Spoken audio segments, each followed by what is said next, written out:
Hello everyone, ಎಲ್ಲರಿಗೂ ನಮಸ್ಕಾರ. ಎಲ್ಲರೂ ಹೇಗಿದ್ದೀರಾ? ಎಲ್ಲರೂ ಚೆನ್ನಾಗಿದ್ದೀರಾ ಅಂತ ಭಾವಿಸ್ತಾ ಇವತ್ತಿನ ಈ ವಿಡಿಯೋನ ಸ್ಟಾರ್ಟ್ ಮಾಡ್ತಾ ಇದ್ದೀನಿ. ಇವತ್ತಿನ ಈ ವಿಡಿಯೋ ಏನಾದರೂ ನಿಮಗೆ ಒಂದು ಸ್ವಲ್ಪನಾದರೂ ಇಷ್ಟ ಆಗಿದ್ರೆ ಪ್ಲೀಸ್ ಒಂದು ಲೈಕ್ ಮಾಡ್ತೀರಾ?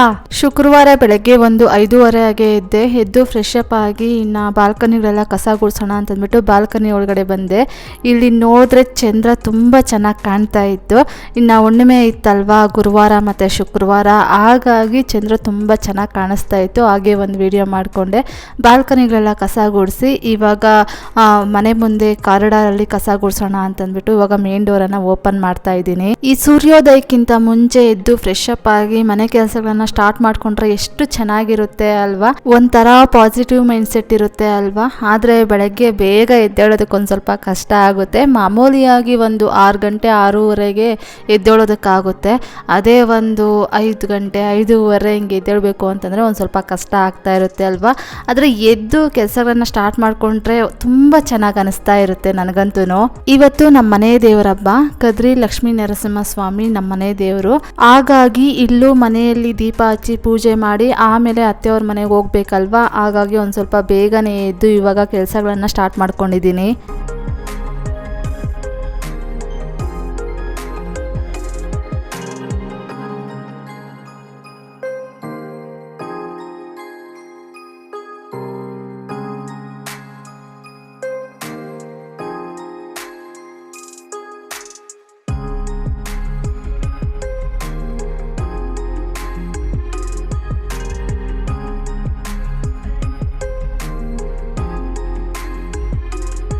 ಹಿಂದಿನ ದಿನವೇ ನಾನು ಮನೆಯೆಲ್ಲ ಒರೆಸಿದ್ದೆ, ಹಾಗಾಗಿ ಇವತ್ತೇನು ಮನೆ ಒರೆಸ್ತಾ ಇಲ್ಲ. ದೇವ್ರ ಸಾಮಾನುಗಳು ಅಷ್ಟೇ ಎಲ್ಲ ಬೆಳಗಿಟ್ಟಿದ್ದೆ. ಇವತ್ತು ಆ ದೇವ್ರ ಸಾಮಾನುಗಳಿಗೆಲ್ಲ ಗಂಧ ಕುಂಕುಮ ಇಟ್ಟು ಪೂಜೆ ಮಾಡಿ ಬೇಗನೆ ಹೋಗಬೇಕು ಅಂತಂದ್ಬಿಟ್ಟು ಒಂದು ಸ್ವಲ್ಪ ಬೇಗನೆ ಎದ್ದು ಕೆಲಸಗಳನ್ನು ಸಹ ಬೇಗ ಮಾಡ್ಕೊಳ್ತಾ ಇದ್ದೀನಿ.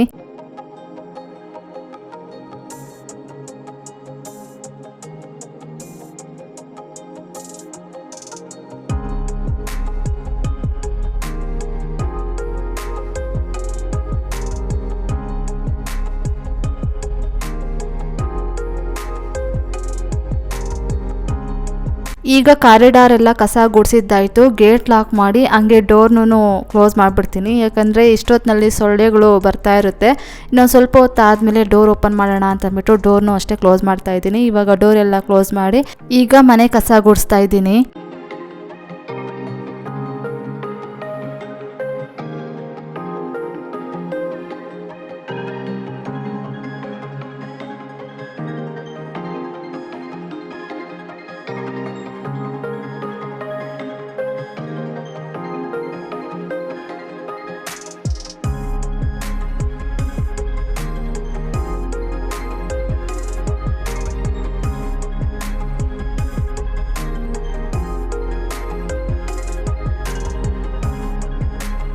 ಈಗ ಮನೆಯೆಲ್ಲ ಕಸ ಗುಡಿಸಿದ್ದಾದ್ಮೇಲೆ ಸ್ನಾನ ಮಾಡ್ಕೊಂಡು ಬಂದು ದೇವ್ರ ಮನೆಯಲ್ಲೇ ಚಾಪೆ ಹಾಸ್ಕೊಂಡು ಇವಾಗ ಹಿಂದಿನ ದಿನ ಕೆಲವೊಂದು ದೇವ್ರ ಸಾಮಾನುಗಳನ್ನೆಲ್ಲ ವಾಶ್ ಮಾಡಿಟ್ಟಿದ್ದೆ.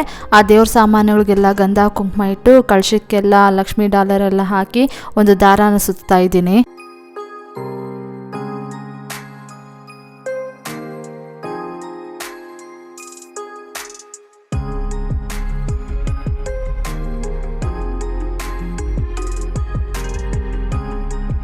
ಇವಾಗ ಕೆಲವೊಂದು ದೇವ್ರ ಸಾಮಾನುಗಳಿಗೆಲ್ಲ ಗಂಧ ಕುಂಕುಮ ಇಟ್ಟು ಇಲ್ಲಿ ನೀಟಾಗೆಲ್ಲ ಜೋಡಿಸಿಟ್ಟು ಕಳಶನೂ ಅಷ್ಟೇ ಕೂರಿಸಿದ್ದೀನಿ. ಕಳಶದೊಳಗಡೆ ಏನೇನು ಐಟಮ್ಸ್ ಹಾಕಬೇಕೋ ಅದನ್ನೆಲ್ಲ ಹಾಕಿ ವೀಳ್ಯದೆಲೆಗಳನ್ನು ಇಟ್ಟು ವೀಳ್ಯದೆಲೆಗಳ ತುದಿಗೆ ಅರಿಶಿನ ಕುಂಕುಮ ಇಟ್ಟು ಇವಾಗ ತೆಂಗಿನಕಾಯಿನೂ ಅಷ್ಟೇ ತೊಳೆದು ತೆಂಗಿನಕಾಯಿಗೆ ಗಂಧ ಕುಂಕುಮ ಇಟ್ಟು ಇವಾಗ ಕಳಶ ಪ್ರತಿಷ್ಠಾಪನೆ ಮಾಡ್ತಾ ಇದ್ದೀನಿ. ನಾನು ಈ ದೇವ್ರ ಪೂಜೆಗಳನ್ನ ಮಾಡ್ತಾ ಇರಬೇಕಾದ್ರೆ ಡೆಕೋರೇಷನ್ಗೆನೆ ಸಾಕಷ್ಟು ಟೈಮ್ ತಗೊಳ್ತೀನಿ. ಇದು ಸೆಟ್ ಆಗಿದೆಯಾ, ನೀಟಾಗಿ ಕುತ್ಕೊಂಡಿದೆಯಾ, ಚೆನ್ನಾಗಿ ಕಾಣ್ತಾ ಇದೆಯಾ, ಸ್ಟ್ರೈಟ್ ಆಗಿ ಸೊಟ್ಟಿಗೆ ಆ ಕಡೆ ಹೋಗಿದೆಯಾ ಈ ಕಡೆ ಹೋಗಿದೆಯಾ ಅಂತ ಚೆಕ್ ಮಾಡ್ಕೊಂಡು ಅಲ್ಲೇ ಒಂದು ಸ್ವಲ್ಪ ಟೈಮ್ ನನಗೆ ಆಗೋಗ್ತಾ ಇರುತ್ತೆ. ಇವಾಗ ಕಳಶ ಪ್ರತಿಷ್ಠಾಪನೆ ಮಾಡಿದ್ದಾದ್ಮೇಲೆ ಇವಾಗ ಕಾಮಾಕ್ಷಮ್ಮನವರ ದೀಪಕ್ಕೆ ತುಪ್ಪನ ಹಾಕ್ತಾ ಇದ್ದೀನಿ. ಅದಾದ್ಮೇಲೆ ಮಾಮೂಲಿ ಮನೆ ದೇವ್ರ ದೀಪಗಳು 2 ಹಚ್ತೀನಲ್ವಾ, ಆ ಒಂದು ಮನೆ ದೇವ್ರ ದೀಪಗಳಿಗೆ ಇತ್ತೀಚೆಗೆ ನಾನು ಕೊಬ್ಬರಿ ಎಣ್ಣೆಯನ್ನು ಹಾಕ್ತಾ ಇದ್ದೀನಿ. ಯಾಕಂದರೆ ದೀಪದ ಎಣ್ಣೆ ಖಾಲಿ ಆಗೋಗಿತ್ತು. ಲಾಸ್ಟ್ ಟೈಮ್ ಅಮ್ಮ ಬಂದಾಗ ತೊಗೊಂಬಂದು ಕೊಟ್ಟಿದ್ರಲ್ವ, ಜಾಸ್ತಿನೇ ಇತ್ತಲ್ವ, ಹಾಗಾಗಿ ಕೊಬ್ಬರಿ ಎಣ್ಣೆಯನ್ನೇ ಹಾಕ್ತಾ ಇದ್ದೀನಿ ಇವಾಗ. ಇಲ್ಲೂ ನೋಡ್ತಾ ಇರ್ಬೋದು ಕಾಮಾಕ್ಷಮ್ಮನವರ ದೀಪಕ್ಕೆ ತುಪ್ಪನ ಹಾಕ್ಬಿಟ್ಟು ನೀಟಾಗಿ ಎಲ್ಲ ಸೆಟ್ ಮಾಡ್ತಾ ಇದ್ದೀನಿ. ಈ ಥರ ದೇವ್ರ ಪೂಜೆ ಮಾಡಬೇಕಾದ್ರೆ ನಾನು ಹೂಗಳು ಜೋಡಿಸೋದಾಗಿರ್ಬೋದು, ಎಣ್ಣೆ ಹಾಕೋದಾಗಿರ್ಬೋದು, ಕಳಶ ಪ್ರತಿಷ್ಠಾಪನೆ ಮಾಡೋದಾಗಿರ್ಬೋದು, ಅದೆಲ್ಲ ನೀಟಾಗಿ ಪರ್ಫೆಕ್ಟಾಗಿರಬೇಕು ನನಗೆ. ಹಾಗಾಗಿ ಒಂದು ಸ್ವಲ್ಪ ಟೈಮ್ ಆಗೋಗ್ತಾ ಇರುತ್ತೆ. ನೆಕ್ಸ್ಟ್ ಈಗ ಮನೆ ದೇವ್ರ ದೀಪಗಳಿಗೆ ಕೊಬ್ಬರಿ ಎಣ್ಣೆಯನ್ನು ಹಾಕ್ತಾ ಇದ್ದೀನಿ. ಈ ಬೆಳ್ಳಿ ದೀಪಗಳಿಗೆ ಕೊಬ್ಬರಿ ಎಣ್ಣೆಯನ್ನು ಹಾಕಿದ್ರೆ ತುಂಬ ಚೆನ್ನಾಗಿ ಕಾಣ್ತಾ ಇರುತ್ತೆ. ಬೆಳ್ಳಿ ದೀಪಗಳು ಅಷ್ಟೇ ವೈಟ್ ಕಲರಲ್ಲಿ ಇರುತ್ತಲ್ವ, ಈ ಕೊಬ್ಬರಿ ಎಣ್ಣೆನೂ ಅಷ್ಟೇ ಒಂದು ಸ್ವಲ್ಪ ವೈಟ್ ಕಲರಲ್ಲೇ ಬರ್ತಾ ಇರುತ್ತೆ. ಹಾಗಾಗಿ ನನಗೆ ಒಂಥರ ಚೆನ್ನಾಗಿದೆ ಇದು ಅಂತ ಅನಿಸ್ತಾ ಇರುತ್ತೆ. ಈಗ ದೀಪಗಳಿಗೆ ಎಣ್ಣೆ ಎಲ್ಲ ಹಾಕಿದ್ದಾದ್ಮೇಲೆ ಇವಾಗ ದೇವ್ರ ಫೋಟೋಸ್ಗೆ, ಕಳಶಕ್ಕೆ ಮತ್ತು ದೇವ್ರ ವಿಗ್ರಹಗಳಿಗೆಲ್ಲ ಹೂವನ್ನ ಇಡ್ತಾ ಇದ್ದೀನಿ. ಈ ದೇವ್ರ ಫೋಟೋಸ್ಗೆ ಏನಾದರೂ ಹೂವಿನ ಹಾರಗಳನ್ನು ಹಾಕಬೇಕಾದ್ರೆ ನಾನು ಮೊದಲೇ ದೀಪಗಳಿಗೆ ಎಣ್ಣೆನ ಹಾಕೋದಕ್ಕೆ ಹೋಗೋದಿಲ್ಲ. ಯಾಕಂದರೆ ಹಾರಗಳನ್ನು ಫೋಟೋಸ್ಗೆ ಹಾಕ್ತಾ ಇರಬೇಕಾದ್ರೆ ಒಂದು ಕಡೆ ಏನಾದರೂ ಕೈ ಜಾರಿ ಹಾರ ಕೆಳಗಡೆ ಬಿತ್ತು ಅಂತಂದರೆ, ಆಮೇಲೆ ಏನಾದರೂ ದೀಪದ ಮೇಲೆ ಬಿದ್ದುಬಿಡ್ತು ಅಂತಂದರೆ ಎಣ್ಣೆ ಎಲ್ಲ ಚೆಲ್ಲೋಗ್ಬಿಡುತ್ತೆ, ಮತ್ತೆ ಡಬಲ್ ಕೆಲಸ ಆಗುತ್ತೆ ಅಂತಂದ್ಬಿಟ್ಟು ದೇವ್ರ ಫೋಟೋಸ್ಗೆ ಹಾರಗಳನ್ನು ಹಾಕೋದಿನ ಮಾತ್ರ ದೀಪಗಳಿಗೆ ಎಣ್ಣೆಯನ್ನು ಲಾಸ್ಟಲ್ಲಿ ಹಾಕ್ತೀನಿ. ಇನ್ನು ಮಾಮೂಲಿ ಈ ಥರ ಬಿಡಿ ಹೂವನ್ನು ಜೋಡಿಸೋದಾದರೆ ಮೊದಲೇ ಹಾಕ್ತೀನಿ, ಒಂದೊಂದು ಸಲ ಜೋಡಿಸಿದ್ದಾದಮೇಲೆ ಕೊನೆಗೆ ಹಾಕ್ತೀನಿ. ಆದರೆ ಹಾರಗಳನ್ನು ಹಾಕಬೇಕಾದ್ರೆ ಮಾತ್ರ ನಾನು ಹಾರಗಳನ್ನೆಲ್ಲ ಸೆಟ್ ಮಾಡಿದ್ದಾದಮೇಲೆ, ಹೂಗಳನ್ನೆಲ್ಲ ಜೋಡಿಸಿಟ್ಟಿದ್ದಾದಮೇಲೆ ಕೊನೆಗೆ ನಾನು ದೀಪಗಳಿಗೆ ಎಣ್ಣೆಯನ್ನು ಹಾಕ್ತೀನಿ. ಈಗ ದೇವ್ರ ಮನೆಯಲ್ಲಿ ಪೂಜೆಗೆಲ್ಲ ರೆಡಿ ಮಾಡಿದ್ದಾದಮೇಲೆ ಇಲ್ಲಿ ಹೊಸ್ಲೊರೆಸಿ, ಹೊಸ್ಲಿಗೆ ಗಂಧ ಕುಂಕುಮ ಇಟ್ಟು ರಂಗೋಲಿ ಎಲ್ಲ ಹಾಕಿ ಇವಾಗ ಹೊಸ್ಲು ಮುಂದೆ ದೀಪ ಹಚ್ಚಿ ಪೂಜೆ ಮಾಡ್ತಾ ಇದ್ದೀನಿ. ಆದಷ್ಟು ನಾನು ಹಿರಿಯರಿಂದ ಮನೆ ದೇವರ ಹಬ್ಬವನ್ನು ಯಾವ ರೀತಿಯಾಗಿ ಮಾಡೋದು, ಕೆಲವೊಂದು ಪೂಜಾ ಪದ್ಧತಿಗಳನ್ನು ಯಾವ ರೀತಿಯಾಗಿ ಮಾಡೋದು ಅಂತಂದ್ಬಿಟ್ಟು ಕೇಳಿ ತಿಳ್ಕೊಳ್ತಾ ಇರ್ತೀನಿ. ಹಾಗೆ ಅವರು ಯಾವ ರೀತಿಯಾಗಿ ಹಬ್ಬಗಳನ್ನು ಮಾಡ್ತಿದ್ದಾರೆ, ಯಾವ ರೀತಿಯಾಗಿ ಪೂಜೆಗಳನ್ನು ಮಾಡ್ತಾ ಇದ್ದಾರೆ ಅಂತಂದ್ಬಿಟ್ಟು ನೋಡಿ ಕಲ್ತ್ಕೊಳ್ತಾ ಇರ್ತೀನಿ. ಯಾಕಂದರೆ ಮುಂದೊಂದು ದಿನ ನಾವೇ ಸಿಂಗಲ್ ಆಗಿ ಮಾಡಬೇಕಾಗುತ್ತೆ, ಆವಾಗ ನಮಗೆ ಗೊತ್ತಿದ್ರೆ ಒಂದು ಸ್ವಲ್ಪ ಸಹಾಯ ಆಗುತ್ತಲ್ವಾ. ಹಾಗಾಗಿ ನಾನು ಆದಷ್ಟು ಕೇಳಿ ತಿಳ್ಕೊಳ್ತಾ ಇರ್ತೀನಿ. ಈ ಪೂಜೆ ಎಲ್ಲ ಮಾಡಿದ್ದಾದ್ಮೇಲೆ ವಾಯ್ಸ್ ಓವರ್ ಕೊಟ್ಬಿಟ್ಟು ವಿಡಿಯೋನ ಶೆಡ್ಯೂಲ್ಡ್ ಮಾಡಿ ಇಟ್ಟೋಗೋಣ ಅಂತ ಅಂದ್ಕೊಂಡಿದ್ದೆ. ಆದರೆ ಪೂಜೆ ಮಾಡಿ ಪದ್ಮಾವತಿ ಅಮ್ಮನವರ ಸ್ತೋತ್ರ ಹೇಳ್ಕೊಂಡು ಆಮೇಲೆ ಟಿಫನ್ ಮಾಡಿ ತಿಂದು ಮನೆಯೆಲ್ಲ ಕ್ಲೀನ್ ಮಾಡ್ಕೊಂಡು ಅಷ್ಟರಲ್ಲಿ 11 ಗಂಟೆ ಆಗ್ಬಿಡ್ತು. ಇನ್ನು ವಿಡಿಯೋಗೆ ವಾಯ್ಸ್ ಓವರ್ ಕೊಡೋದಕ್ಕೆ ಕುತ್ಕೊಂಡಿದ್ದೀನಿ ಅಂತಂದರೆ ಏನಿಲ್ಲ ಅಂತಂದ್ರೂ ಒಂದು 2.5 ಅವರ್ ಆಗಿಬಿಡುತ್ತೆ, ಒಂದೂವರೆ ಆ ರೀತಿಯಾಗಿ ಟೈಮ್ ಆಗಿಬಿಡುತ್ತೆ. ಅದಕ್ಕೆ ನನ್ನ ಹಸ್ಬೆಂಡು ಬೇಡ ಬಾಮ್ಮ ನಾಳೆ ಬೇಗ ಬಂದು ವಾಯ್ಸ್ ಓವರ್ ಕೊಟ್ಕೊಳ್ಳುವಂತೆ, ಲೇಟ್ ಆಗಿಬಿಡುತ್ತೆ ಬಾ, ಅಲ್ಲಿ ಕೆಲಸಗಳಿರುತ್ತಲ್ವಾ, ಇನ್ನಲ್ಲಿ ದೇವ್ರ ಪೂಜೆಗೆಲ್ಲ ರೆಡಿ ಮಾಡ್ಕೊಳ್ಬೇಕು, ಅಡುಗೆಗಳೆಲ್ಲ ಮಾಡಬೇಕಾಗುತ್ತಲ್ವಾ ಬಾ ಅಂತಂದ್ರು. ಸರಿ ಆಯಿತು ಅಂತಂದ್ಬಿಟ್ಟು ಆವತ್ತಿನ ದಿನ ವಾಯ್ಸ್ ಓವರ್ ಕೊಡೋದಕ್ಕಾಗಲಿಲ್ಲ, ಹಾಗೆ ಹೊರಟು ಬಿಟ್ಟೆ. ಮತ್ತು ನೆಕ್ಸ್ಟ್ ಡೇ ಮಧ್ಯಾಹ್ನ ಬಂದು ಲಾಸ್ಟ್ ವಿಡಿಯೋಗೆ ವಾಯ್ಸ್ ಓವರ್ ಕೊಟ್ಬಿಟ್ಟು ಅಪ್ಲೋಡ್ ಮಾಡಿದ್ದು.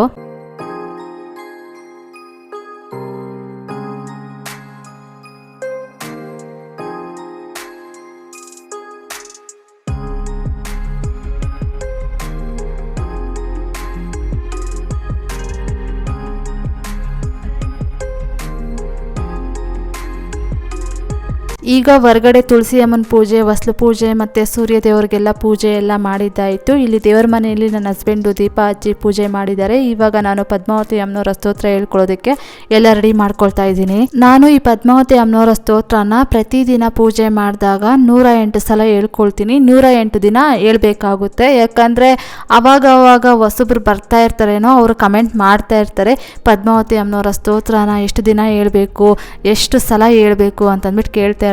ಹಾಗಾಗಿ ಈ ಒಂದು ವಿಡಿಯೋ ಕ್ಲಿಪ್ಪಿಂಗ್ಸ್ ಬಂದಾಗೆಲ್ಲ ಹೇಳೋಣ ಅಂತ ಅಂದ್ಕೊಂಡಿದ್ದೀನಿ.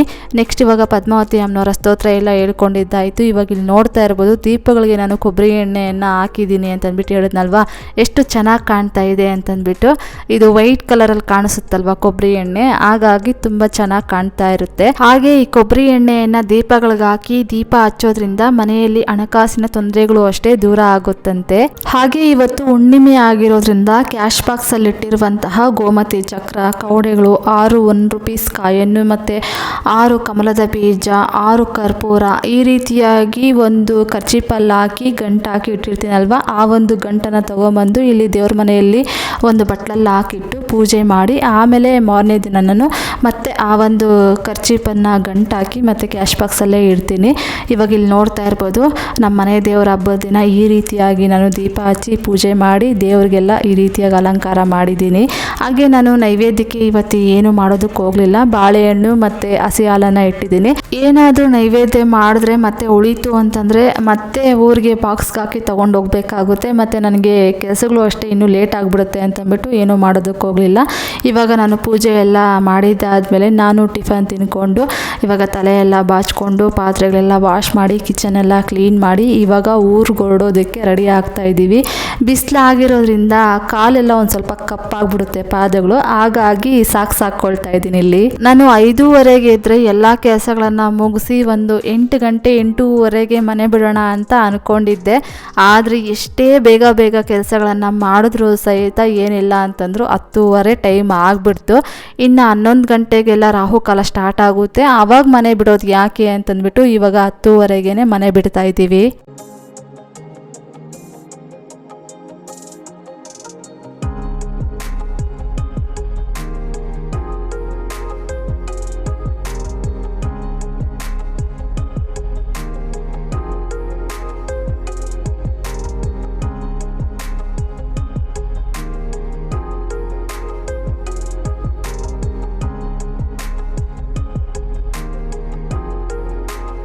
ಈಗ ಕಾಲ್ಗೆ ಸಾಕ್ಸ್ ಎಲ್ಲ ಹಾಕ್ಕೊಂಡಿದ್ದಾದಮೇಲೆ ಹೆಲ್ಮೆಟ್ ಹಾಕ್ಕೊಂಡು ಇವಾಗ ಫೋನ್ ತೊಗೊಂಡು ಊರಿಗೆ ಹೊರಡ್ತಾ ಇದ್ದೀವಿ.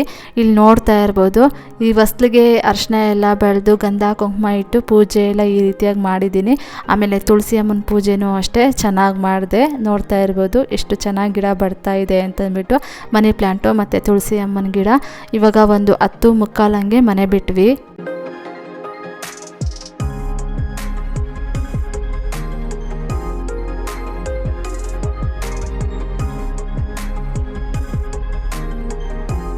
ಈಗ ಹೊಸಕೋಟೆ ಬಿಟ್ಟಿದ್ದಾಯಿತು. ಒಂದು ಸ್ವಲ್ಪ ದೂರ ಹೋದ್ಮೇಲೆ ಒಂದು ದೇವಸ್ಥಾನ ಇರುತ್ತೆ, ಅಲ್ಲಿ ಬೇವಿನ ಮರ ಇದೆ. ನಾವು ಯಾವಾಗಲೂ ಅಷ್ಟೇ ಆ ಬೇವಿನ ಮರದ ಕೆಳಗಡೆ ಕೂತ್ಕೊಂಡು ಒಂದು ಸ್ವಲ್ಪ ಹೊತ್ತು ರೆಸ್ಟ್ ಮಾಡಿ ಆಮೇಲೆ ನಾವು ಇನ್ನು ಜರ್ನಿನ ಸ್ಟಾರ್ಟ್ ಮಾಡ್ತೀವಿ. ಈಗ ಮನೆಗೆ ಬಂದಿದ್ದಾಯಿತು. ಬರ್ತಾ ಒಂದು ಸ್ವಲ್ಪ ಫ್ರೂಟ್ಸನ್ನು ತೊಗೊಂಬಮ್ಮ ಅಂತಂದ್ಬಿಟ್ಟು ಅತ್ತೆ ಹೇಳಿದರು. ಹಾಗಾಗಿ ಇವಾಗ ಆರೆಂಜು ಮತ್ತು ಆಪಲ್ಲು, ದಾಳಿಂಬೆ, ಬಾಳೆಹಣ್ಣು ಇವುಗಳನ್ನೆಲ್ಲ ತೊಗೊಂಬಂದಿದ್ದೀನಿ.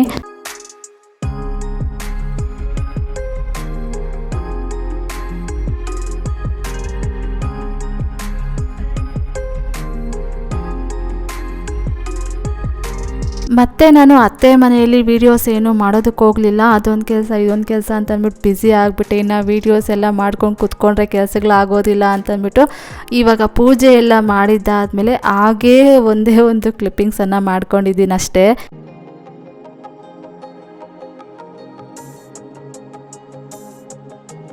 ಪೂಜೆ ಎಲ್ಲ ಮಾಡಿದ್ದಾದಮೇಲೆ ಎಡೆಗಳು ಹಾಕಿ ಒಂದು ಸ್ವಲ್ಪ ಹೊತ್ತು ಮನೆಯಿಂದ ಹೊರಗಡೆ ಬರ್ತೀವಿ. ಒಂದು 10-15 ನಿಮಿಷ ಹೊರಗಡೆ ನಿಂತ್ಕೊಂಡು ಆಮೇಲೆ ಮನೆ ಒಳಗಡೆ ಹೋಗೋದು. ಇಲ್ಲಿ ನಾನು ಮತ್ತು ನನ್ನ ಹಸ್ಬೆಂಡ್ ಟೆರೇಸ್ ಮೇಲೆ ಬಂದ್ವಿ. ಟೆರೇಸ್ ಮೇಲೆ ಬಂದು ಇಲ್ಲಿ ನಮ್ಮ ಮನೆ ಪಕ್ಕನೇ ಮೇನ್ ರೋಡ್ ಇರೋದು. ಇಲ್ಲಂತೂ ನನಗೆ ಸಾಕಷ್ಟು ವಿಚಾರಗಳಲ್ಲಿ ತುಂಬ ಅಂದರೆ ತುಂಬಾ ಇಷ್ಟ ಆಗುತ್ತೆ. ಮೇನ್ ರೋಡ್ ಪಕ್ಕನೇ ಮನೆ ಇದೆ. ಎಷ್ಟೇ ಹೊತ್ತಾದರೂ ಸಹಿತ ಬಸ್ ಅನುಕೂಲ ತುಂಬಾ ಚೆನ್ನಾಗಿದೆ. ಅದಾದಮೇಲೆ ಮನೆ ಮುಂದೆ ತುಂಬ ಅಂದರೆ ತುಂಬಾ ಜಾಗ ಇರುತ್ತೆ. ಅದೊಂದು ನನಗೆ ತುಂಬ ಇಷ್ಟ ಆಗುತ್ತೆ. ಈ ಥರ ಎಲ್ಲ ಅನುಕೂಲ ಇರೋದ್ರಿಂದ ನನಗೆ ಇಲ್ಲಂತೂ ತುಂಬ ಅಂದರೆ ತುಂಬ ಇಷ್ಟ ಅಂತ ಹೇಳ್ಬೋದು ಈ ಒಂದು ಜಾಗ ಅಂತೂ. ನೆಕ್ಸ್ಟ್ ಇವಾಗ ಹಿಂದಿನ ದಿನ ನಮ್ಮ ಅತ್ತೆಯವ್ರು ಹೇಳಿದರು ಮಾವಿನಕಾಯಿ ಗಿಡದಲ್ಲಿ ಮಾವಿನಕಾಯಿಗಳು ಬಿಟ್ಟಿದೆ ಅಂತಂದ್ಬಿಟ್ಟು. ಇದು ನಮ್ಮ ಮದುವೆ ಆಗಿ 1 ವರ್ಷ ಆದಮೇಲೆ ಈ ಒಂದು ಮಾವಿನಕಾಯಿ ಗಿಡನ ಹಾಕಿದ್ದು. ಇವಾಗ ಫಸ್ಟು ಏನೋ ಫಸಲು ಅನ್ನೋದು ಬರ್ತಾ ಇದೆ. ಮಾವಿನಕಾಯಿಗಳೆಲ್ಲ ಬಿಟ್ಟಿದೆ. ನಮ್ಮ ಅತ್ತೆಯವ್ರು ಹಿಂದಿನ ದಿನ ಹೇಳಿದ್ರು ಸಂಜೆ ಆಗಿಬಿಟ್ಟಿತ್ತಲ್ವ, ಮನೆ ಕೆಲಸಗಳೆಲ್ಲ ಮುಗಿಸ್ಕೊಂಡು ದೀಪ ಹಚ್ಚೋಷ್ಟರಲ್ಲಿ ಇನ್ನು ಸಂಜೆ ನಾನು ಬರೋದಕ್ಕೆ ಹೋಗಲಿಲ್ಲ, ನಾಳೆ ಬೆಳಗ್ಗೆ ಎದ್ದು ವಿಡಿಯೋ ಮಾಡಿಕೊಂಡ್ರೆ ಆಯಿತು ಅಂತಂದ್ಬಿಟ್ಟು ಸುಮ್ಮನೆ ಆಗಿಬಿಟ್ಟೆ. ನನಗಂತೂ ತುಂಬ ಅಂದರೆ ತುಂಬ ಖುಷಿ ಆಗ್ತಾಯಿತ್ತು. ನಮ್ಮ ಮಾವಿನಕಾಯಿ ಮರದಲ್ಲಿ ಮಾವಿನಕಾಯಿಗಳು ಬಿಟ್ಟಿದೆ, ಫಸ್ಟು ಫಸಲು ಬಿಡ್ತಾ ಇದೆ ಅಂತಂದ್ಬಿಟ್ಟು ತುಂಬ ಇಷ್ಟ ಆಯಿತು. ನೆಕ್ಸ್ಟ್ ಇವಾಗ ಇಲ್ಲಿ ನೋಡ್ತಾ ಇರ್ಬೋದು ರೋಡೆಲ್ಲ ಕಾಣಿಸ್ತಾ ಇದೆ. ಇನ್ನೂ ಆ ರೋಡ್ ಕೊನೆಯವರೆಗೂ ಕಾಂಪೌಂಡ್ ಹಾಕ್ಬಿಟ್ಟು ಎಷ್ಟೊಂದು ಮರ ಗಿಡಗಳನ್ನೆಲ್ಲ ಹಾಕ್ಕೊಳ್ಬೋದಲ್ಲಪ್ಪ ಅಂತಂದ್ಬಿಟ್ಟು ನನಗೆ ತುಂಬ ಇಷ್ಟ ಆಗುತ್ತೆ.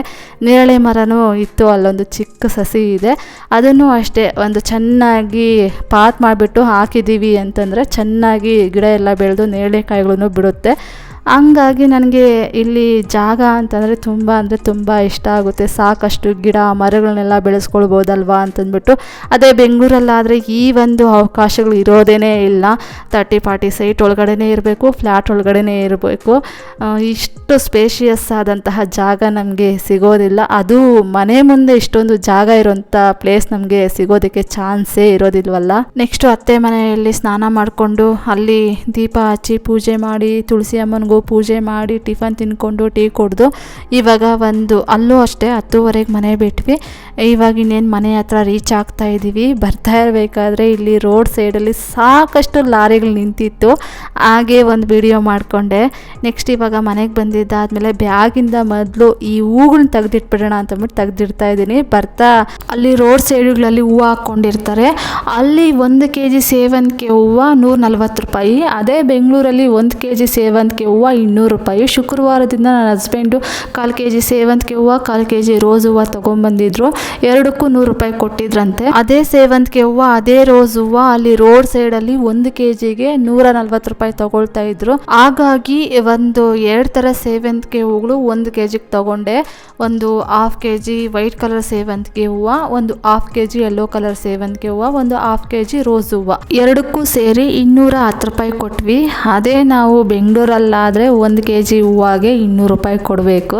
ಅಲ್ಲಿ ತೋಟಗಳಿಂದ ಹಂಗೆ ಕಿತ್ಕೊಂಬಂದು ಅಲ್ಲಿ ಇಟ್ಕೊಂಡಿರ್ತಾರೆ. ಹಾಗಾಗಿ ಒಂದು ಸ್ವಲ್ಪ ಕಡಿಮೆ ರೇಟ್ಗೆ ಕೊಡ್ತಾರೆ. ಇನ್ನು ನನಗಂತೂ ದೇವ್ರ ಪೂಜೆಗಳಿಗೆ ಹೂವು ಬೇಕೇ ಬೇಕಾಗುತ್ತೆ. ನನಗೆ ತುಂಬ ಜಾಸ್ತಿನೇ ಇರಬೇಕಾಗುತ್ತೆ. ಹಾಗಾಗಿ ನಾನು 1.5 kg ತೊಗೊಂಬಂದ್ಬಿಟ್ಟೆ.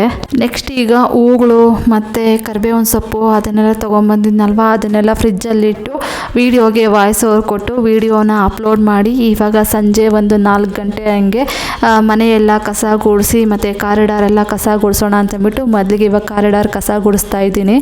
ಇವಾಗ ಒಂದಿನ ಕಸ ಗುಡಿಸ್ತಿಲ್ಲ ಅಂತಂದ್ರೂ ಏನೋ ಒಂಥರ ಫ್ಲೋರಲ್ಲಿ ಮಣ್ಣು ಥರ ಕಾಲಿಗೆ ಸಿಗ್ತಾ ಇರುತ್ತೆ, ಚೆನ್ನಾಗೇ ಇರೋದಿಲ್ಲ. ಹಾಗಾಗಿ ಮನೆಯೆಲ್ಲ ಕಸ ಗುಡಿಸ್ಬಿಡೋಣ ಅಂತಂದ್ಬಿಟ್ಟು ಗುಡಿಸ್ತಾ ಇದ್ದೀನಿ.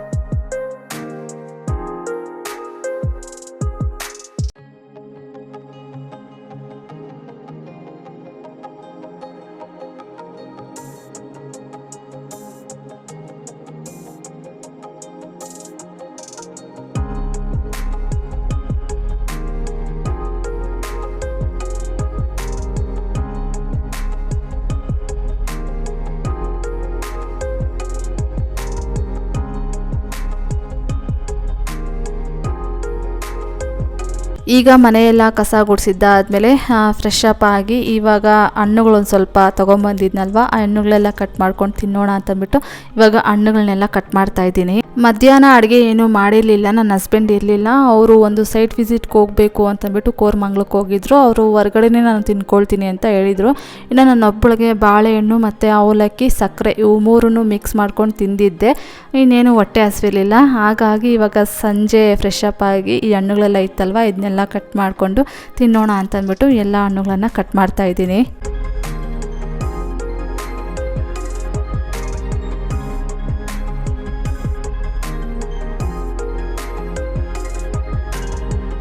ಈ ಬೌಲ್ ತುಂಬ ಹಣ್ಣುಗಳನ್ನು ತಿಂದರೂ ಸಹಿತ 1-2 ಅವರ್ಗೆ ನಮಗೆ ಜೀರ್ಣ ಆಗಿಬಿಡುತ್ತೆ. ಊಟ ಆದರೆ 3-4 ಅವರ್ಸ್ ಬೇಕಾಗುತ್ತಂತೆ. ಆದರೆ ಹಣ್ಣುಗಳನ್ನು ತಿಂದಿದ್ದೀವಿ ಅಂತಂದರೆ 1-2 ಅವರ್ಸ್ಗೆಲ್ಲ ನಮಗೆ ಜೀರ್ಣ ಚೆನ್ನಾಗಾಗುತ್ತಂತೆ.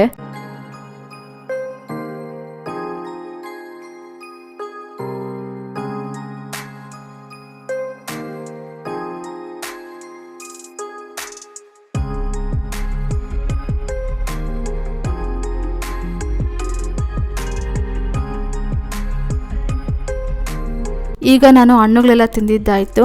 ಈಗ ಸಂಜೆ 6 ಗಂಟೆ ಹಂಗೆ ಸ್ವೀಟ್ ಕಾರ್ನ್ ತಂದಿದ್ದೆ 1-2. ಈ ಸ್ವೀಟ್ ಕಾರ್ನೆಲ್ಲ ಬೇಯಿಸ್ಬಿಟ್ಟು ಅದಕ್ಕೊಂದು ಸ್ವಲ್ಪ ಪೆಪ್ಪರ್ ಪೌಡ್ರು, ಆಮೇಲೆ ಉಪ್ಪು, ಖಾರದ ಪುಡಿ, ಆಮೇಲೆ ಚಾಟ್ ಮಸಾಲ ಇದನ್ನೆಲ್ಲ ಹಾಕಿ ಮತ್ತು ಒಂದು ಸ್ವಲ್ಪ ಬೆಣ್ಣೆ ಎಲ್ಲ ಹಾಕಿಬಿಟ್ಟು ರೆಸಿಪಿ ಏನಾದರೂ ಮಾಡೋಣ ಅಂತಂದ್ಬಿಟ್ಟು ಇವಾಗ ಸ್ವೀಟ್ ಕಾರ್ನೆಲ್ಲ ಕಟ್ ಮಾಡ್ತಾ ಇದ್ದೀನಿ.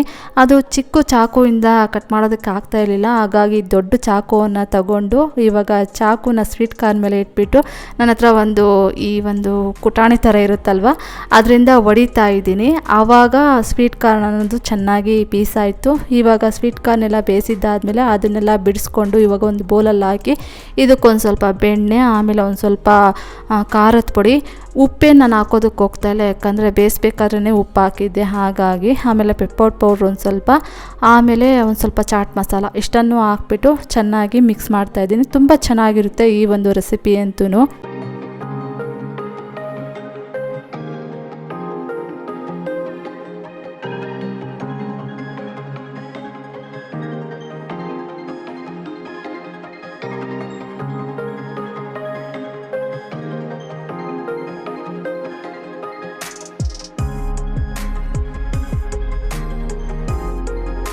ನೆಕ್ಸ್ಟ್ ಈಗ ಭಾನುವಾರ ಮಧ್ಯಾಹ್ನ ಅಡುಗೆ ಬಂದು ಬಸ್ಸಾರು ಮಾಡ್ತಾಯಿದ್ದೀನಿ. ನನಗಂತೂ ಫೇವ್ರೆಟ್ ಬಸ್ಸಾರು.